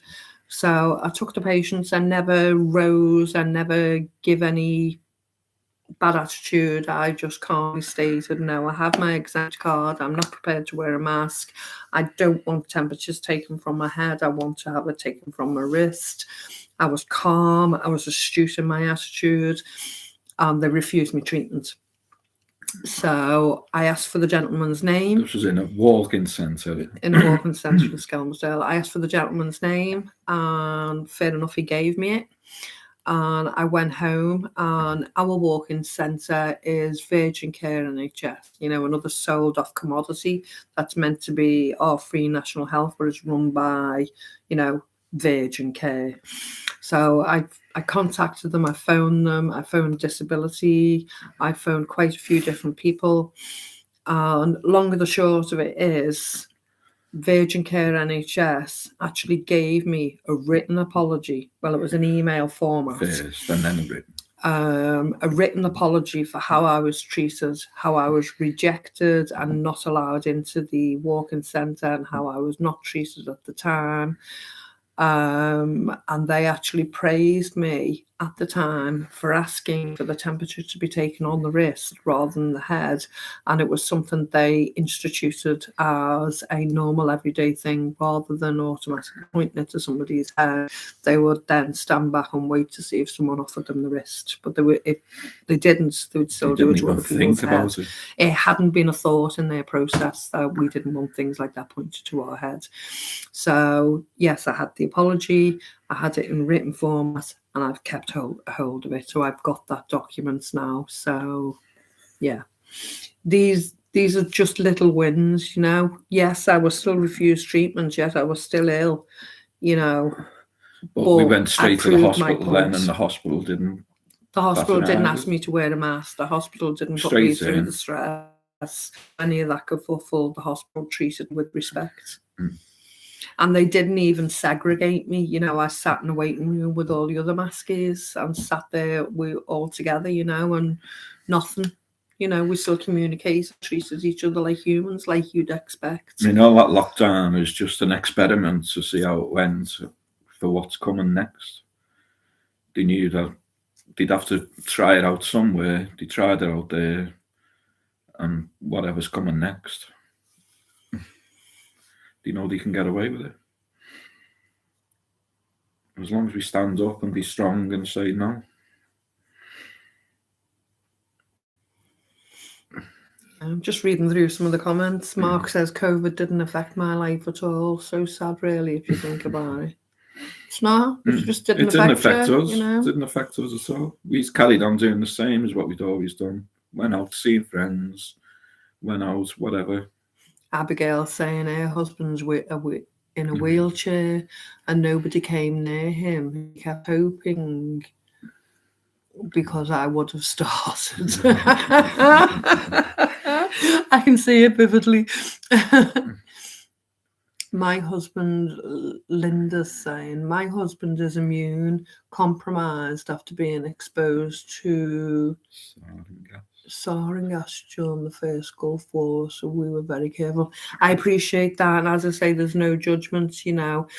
I have friends who I think we're immune because we haven't had it.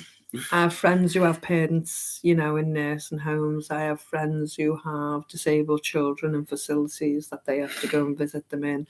You know, of course they want to be careful. Of course you do, you know. But each to our own circumstances and our own way of life. That's right. There's never been any problem. No judgments. Going to a hospital. None of us. We have to do what's applicable. We have to do what we feel right at the time. And that's all we can do. It's not the hospitals that we're kicking off about. It's the GPs, the receptionists. They were the ones. That was my whole point, Abigail. You know, it doesn't matter if it's crude or not, but if you can smell a fart through a couple of layers of clothing. Done a video on you know. Past video. What's a thin paper mask gonna do? Yeah, completely. Yeah. Why should we wear these masks is the name of the video, Abigail, and I actually say that, and that's right. Before the COVID actions came in place, I was asking about exemption cards and how long it would take for them to be put in place before the lockdowns, before the mask wearing was implemented and stuff. You might be interested in that video, Abigail. It's called "Why Should We Wear These Masks?" The good thing is, you know, I say I've got 7 to 800 hours to make up before we possibly do go monetized. But the good thing is I've got over a 2-year backlog of videos. It's been a learning curve, you know. Some of the early videos we made are probably atrocious by anyone's standards. You know, for me to make the dandelion honey, it took 4 snippets of videos, and I was never faced in the right direction or anything. And slowly but surely, I think I'm learning. Some people are still not happy with the sound or the volume on the videos. So I might have to purchase a new microphone if that's affordable for me to do. But I think, you know, over the 2-year period, we've got better. But there's a backlog there of different things that we've covered. Political, COVID, lots and lots of different areas that we've looked into, you know. And if anyone has the time or the inclination, they're there, you know, if anyone would like. If it was so dangerous, why wear discarded masks in the street? That's a very poignant point, you know. Why were there not medical boxes to dispose of these things? Why were they just allowed to be discarded in open bins or indeed on the floor? Thank you, Phil. Thanks, Abigail. You did, Sheila, and it was lovely to see your comments on the protest one. That was really nice of you. You know, I was interested. I would have liked to have a full in-depth conversation and seeing, you know, what comparisons we have and what kind of things we both went through doing the same thing. I enjoyed reading that comment this morning, Sheila. Yeah, we're looking forward to dandelion season as well. So Jan says, and the government website has always said exemption cards are not required, but places tried to force that they were required until you go back to the government website. That's what we found ourselves doing, I think, quite a lot of the time. You know, these establishments, whether they be shops, whether they be walking centres, hospitals, wherever, we found ourselves telling them the actual government line is... The actual government statement is, and they went away, you know, and because they just believe the news. Anytime something gets said on the news, people just believe it. But some people are power drunk as well, you know. They feel that they've got a reason to be able to say to you, you're not coming in, you're not doing this, you're not doing that. And it's kind of like boosting their ego, but they don't realise, you know, you're ill, you need to shop, you're there for a specific reason. You're not there to hinder them, to put one in their face. You just want to go about your everyday business that you're legally entitled to, and that the system says you don't need to produce a card, you don't need to wear a mask. If you exempt yourself, you're exempt, and that's it. No doctor was going to exempt you. All the government said was this is guidelines. These are guidelines, and that Nick Hancock said the other day or something. I've seen a clip on, I think it was Gogglebox, where he's talking about why he broke the lockdown, and he said they were only guidelines. It wasn't the law, and that's why he went out and met his mistress or whatever he'd done. Even he knew they were just guidelines, and they were his guidelines. They weren't law. But yet the police thought they could enforce them and arrest people for not wearing masks, for going out on the street. And it was just rubbish.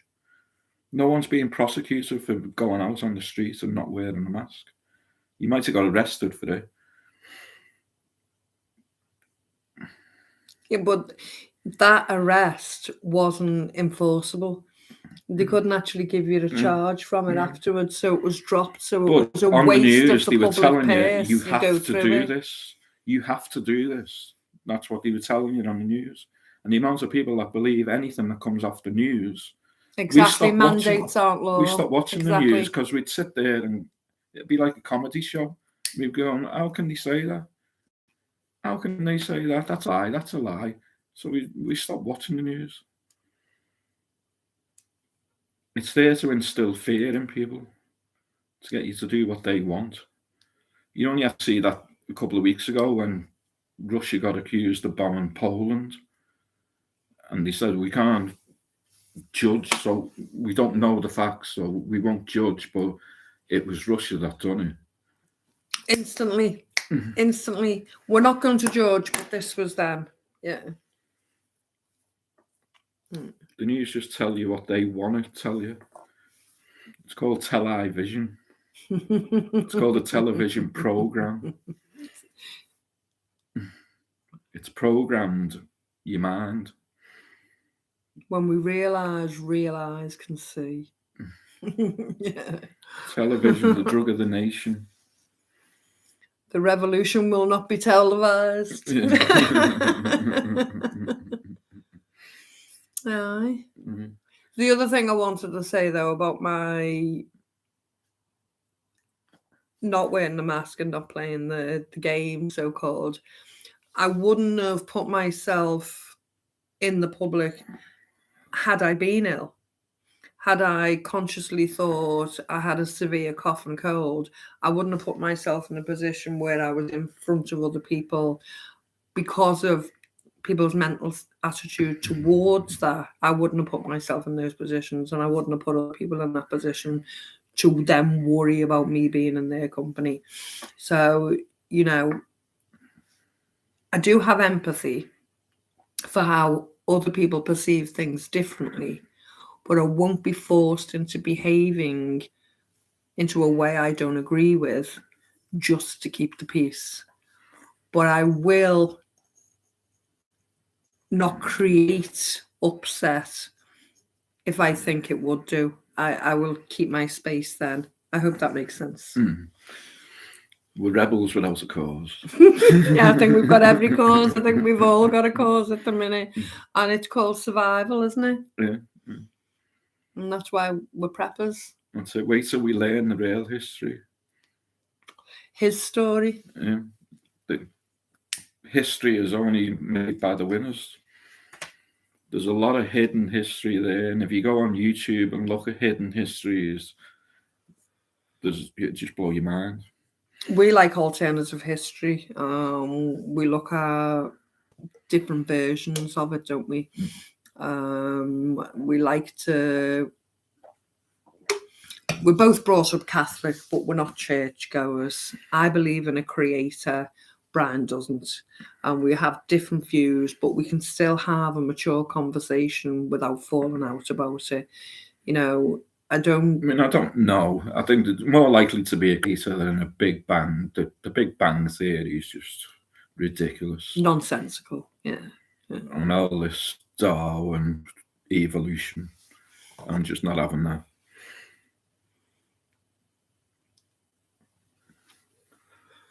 There's a lot of hidden history. I mean, hundreds of years ago, they had electricity. They had things, free electricity.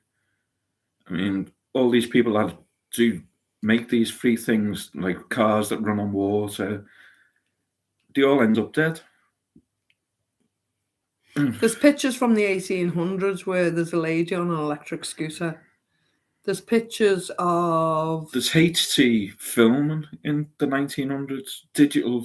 In colour, yeah. Colour video, yeah, from the 1900s. Some beautiful footage from that early. But we didn't have it then. We've only evolved the last 50 years of being so far advanced. But go back 150 years, we were so far advanced then. And then something happened and we went back to the Dark Ages and started again. If you look at any old buildings, they've all got things on the top. They'd say it's lightning conductors. But so many churches, so many old buildings have got these, so many of them. For those that don't know what Mr. Wallflowers is talking about, so when you look on the top of an older building, you'll see the chimney tops, and then you'll see like metal spires or like metal things. We're told they are lightning conductors. But that's what he's referring to on the top of the buildings. Electricity receivers. So everybody had free energy. Everybody had free electricity. The one thing that struck me is you see the old paintings and you see the old photographs of the really big fireplaces with the brass ornaments around it. And it looks like it would be a coal fire, a wood fire, and they'd have it on to heat the home because supposedly they had no heating or no electricity. Yet right above that mantle is an oil painting or a really big piece of art. Now, we know in our own homes, if we have an open fire, you're not going to have an expensive painting above the fire because it's going to be dirty in no time. It's going to scald, it's going to blacken, it's going to be completely ruined, and that's not going to last in excess of a few years. So how were they getting that heat source from that fire without burning coal, without burning wood, without generating? Not in every instance, some people were. Some people were burning whatever they could burn to actually get that heat. But in these expensive homes with the big oil paintings above the fire, how were they generating that fire, the smut and everything that would come from it without damaging the artwork above it? You know, things like this make me think, and I think there's something else going on there. I hope that makes sense because this is the kind of things that I look into the alternative history for, you know. That's it. There is free energy out there. They just won't give us it. They don't want to give us free anything. There's no money in free. No, I didn't see that, Karen. What was that? Did you see my post about the website for PIPs? Now, is that PIP as in personal independent payments? I pay too. We know that, Maureen. The old negative. Maureen's saying, Mojo's saying, I had free energy when I used to fiddle, Lucky. They were the days, love. The negative in the glass.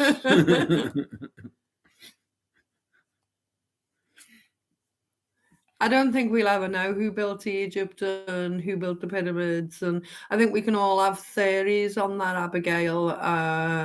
You know, we can say giants, we can say the slaves, we can say this, we can say that, but none of us are right or wrong. We can only theorize because we literally don't know. You know, we could discuss and have really interesting discussions about it, but we can't definitively say, can we? Yeah, there's obelisks everywhere, Mark. Yeah, that's right. And you'll see a house or a shop, and you'll see the window right on the bottom level. Or you'll see an archway, and then a path, and you're just seeing the top of the archway. All of these things are so intriguing. How has that happened? Because no one's going to build a house like that. There's been some kind of flood, a mud flood or something. That's many different things, or what are they hiding underneath that they've done a shift to cover whatever is underneath there, so we're not going to find it. Can anyone hack our smart meter? I'm sure they can. You can hack anything. People can hack all kinds, can't they? They can get into government websites, they can get into anything.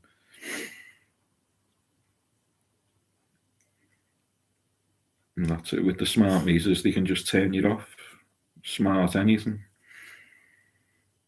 And people going on smart cars and smart motorways and thinking that everything's great. But wait till the smart motorways start controlling your car and you can't go above 50 miles an hour and you can't overtake, you can't do this, you can't do that. And you can't charge it for any length of distance other than what you're allowed to go. And so they're all saying, buy these electric cars. The electric car, the price of electricity is more than the cost of diesel and petrol now. Yeah, they want to phase out diesel and petrol cars. Well, what happens when did you buy the van and the circumstances and you bought the van? Well, we bought the van in 2013, didn't we? So the government were encouraging us all to buy diesel vehicles. We invested in buying a diesel transit van. A lot of money, and it was supposed to be cheaper at the time for the diesel, wasn't it? Which it was. They encouraged everyone to buy diesel. And they encouraged everyone to invest in it. It's a lot greener than petrol. Everyone go out and buy diesel. And a lot of people did. We did. Now they're saying you can claim on that now. You can put a claim in against whoever the manufacturers are of the vehicle because they were promoting diesel vehicles. But then you don't hear anything back because we filled that in, didn't we? How long ago would you say we filled that in? 12 months ago. About 12 months ago, we filled that in to say you'd get compensation for, being advised to buy a diesel vehicle, and now we're unadvising it. 12 months, we haven't heard a word. And diesel's 187, but yet in the next town, it's 167. But by the time you drove to the next town, Abigail's saying it's £1.80 there. Yeah. In the price of diesel, it was £1.40 a few months ago, and everyone was kicking off then.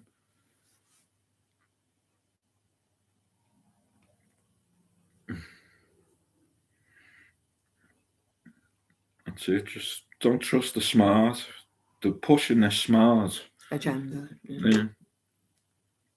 And that's all it's for, so they can control of you.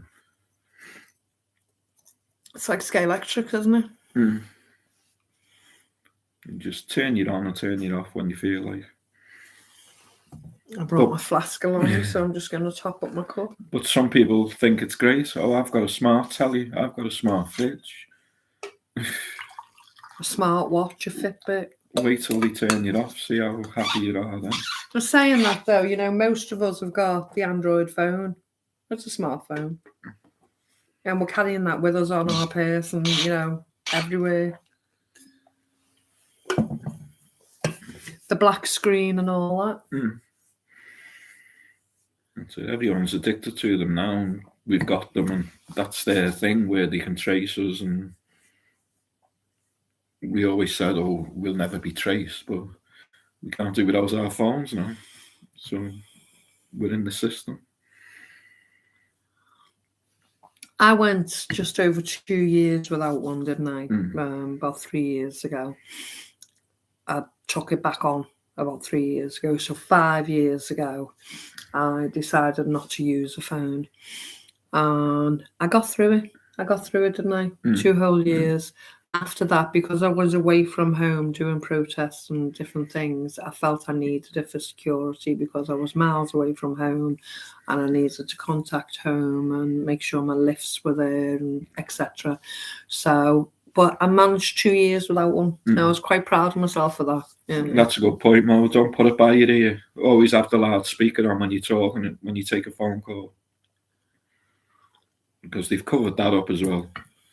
The amount of people that are having problems with the brains, the amount of people that are having neurological problems just through the waves in the atmosphere, 5G, 4G, microwaves, everything's a wave. And there's a lot of people struggling with neurology now. But they won't tell us this. These are all military things that they had 20, 30 years ago that are being adapted to make our lives better. But people are going to suffer from it. You see, that's why a lot of us got rid of the microwave, wasn't it? Having the microwave. We haven't had the microwave for years. Yeah, and there was a documentary out, and what agency would say was CIA or something like that. And he said the microwaves were in the home for a specific reason.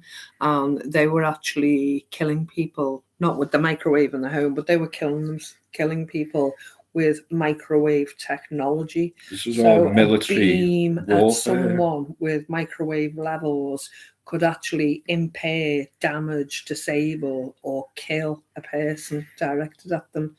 So, i.e. terrorists, protesters, however you choose. Because of microwaves on a low-level microwave, it's supposed to be safe. But they can turn the microwave up to burn you.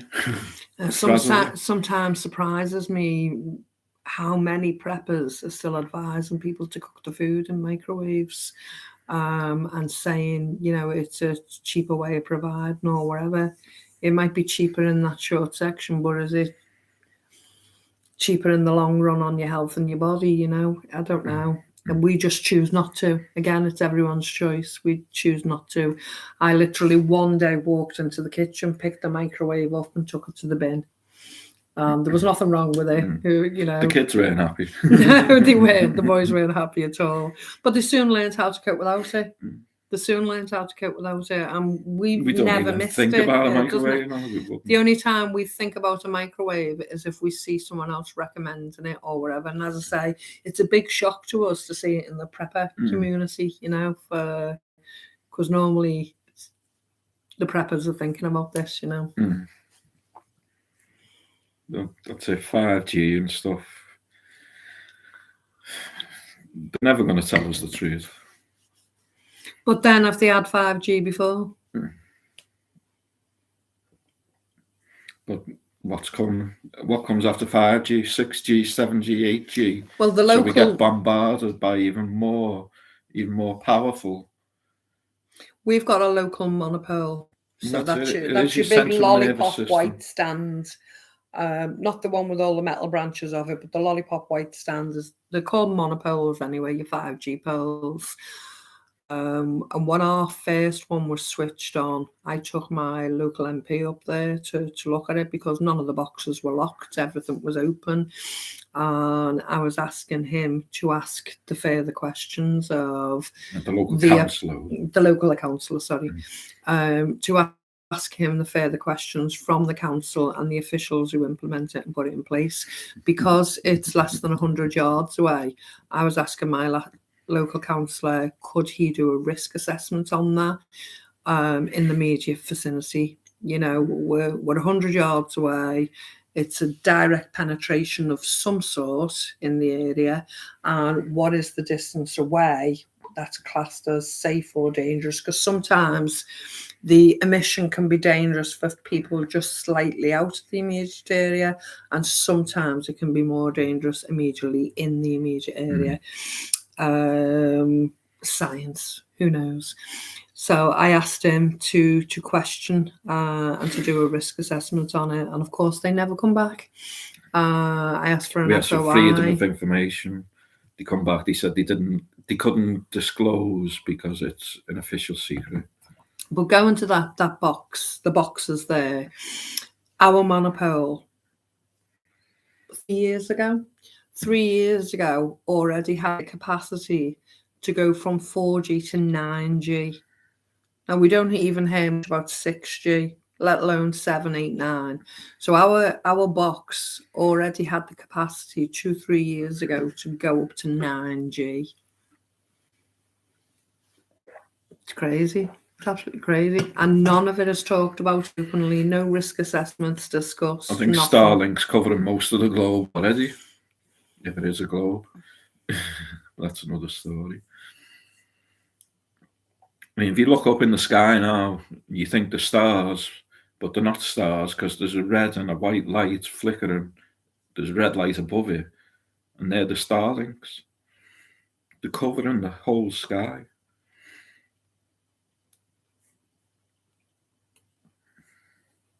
I've not heard that one before. A guy, band again, are saying, I see a bloke who painted the outside of his house with lead paint, then normal paint, top coat.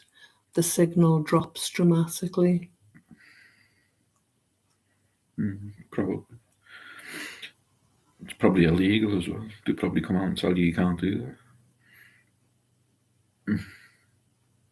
That's it. Everyone thinks we're nuts saying that. Everyone thinks go and get your tin hat and stay in the house. But we'll be nuts together. And more things are coming true. I've enjoyed this, really have. Yeah, it's flew over. It's been a good 2 hours. We've got 2 minutes left. Should we have some final comments and see what people would like to talk about before we go? Let us know if you've enjoyed this. The last live stream before this was obviously myself and Karen from Prime of Midlife. It was a learning curve for both of us. You know, we had some technical problems, but we both thoroughly enjoyed it. And we're going to do another one on the 17th of December, Karen and I. I'm not sure at this stage whether it's going to be on this channel or it's going to be on Karen's channel. I'll probably talk more about the prep side, the gardening side, and more of those things. And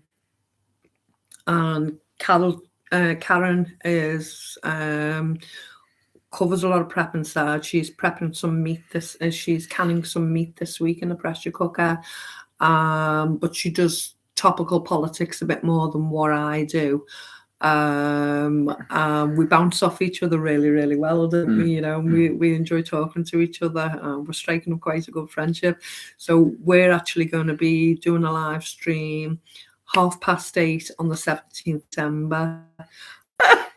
Because we're getting closer and closer, you know, so let's just take our enjoyment where we find it. It's good to read all your comments that everybody loved it. And it is good to be with like-minded people and everybody bounces off each other and the comments.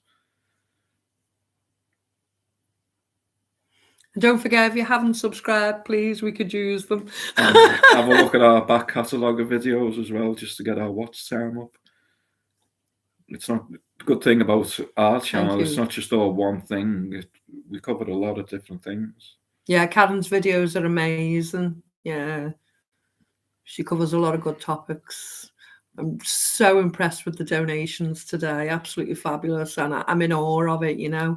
And I really would like to start doing the same thing. Should we get one? It's better being a part of a live stream than sitting there watching Strictly or I'm in the jungle, get me out of here or whatever.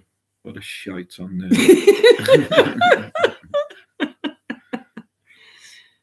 Oh, thank you, Abigail. It would be lovely if everyone hit the like button. Thank you. Yeah. Oh, that's fabulous. Thank you, Karen. Okay. We didn't think we were getting this many people on tonight. We've had 44, 45. We were expecting about 5 or 6. But it's been fabulous. Yeah, really enjoyed it. We've enjoyed it. Time's just flew. And we haven't even covered half the stuff that we wrote down that we said we were going to cover. Meeting with friends and just having a chat and being natural. It's lovely. Yeah, good chat. No toxic people. Yeah, is right, Mark. Yeah, we'll have to do it again. We will. But first, please don't miss us on the 17th, because Karen and I have got a lot to cover. Prime of Midlife and Wallflowers UK, 17th of December, 8:30. But we will both post on our community tabs on the channels which channel it'll be on.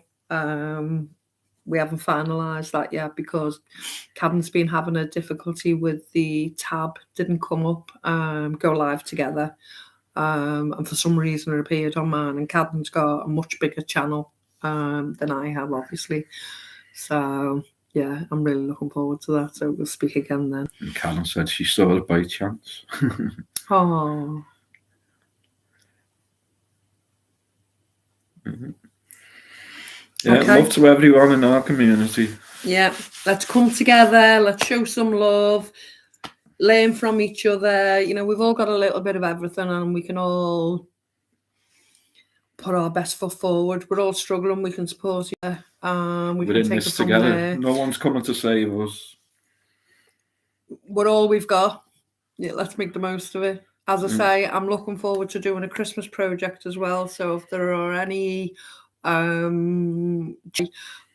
if you could contact me on flowerswallow, flowerswall0@gmail.com. I'll let you know. A chance to talk about football or anything. So that means it's time to go, folks. Okay, lovely speaking to you, and we'll see you soon. Bye.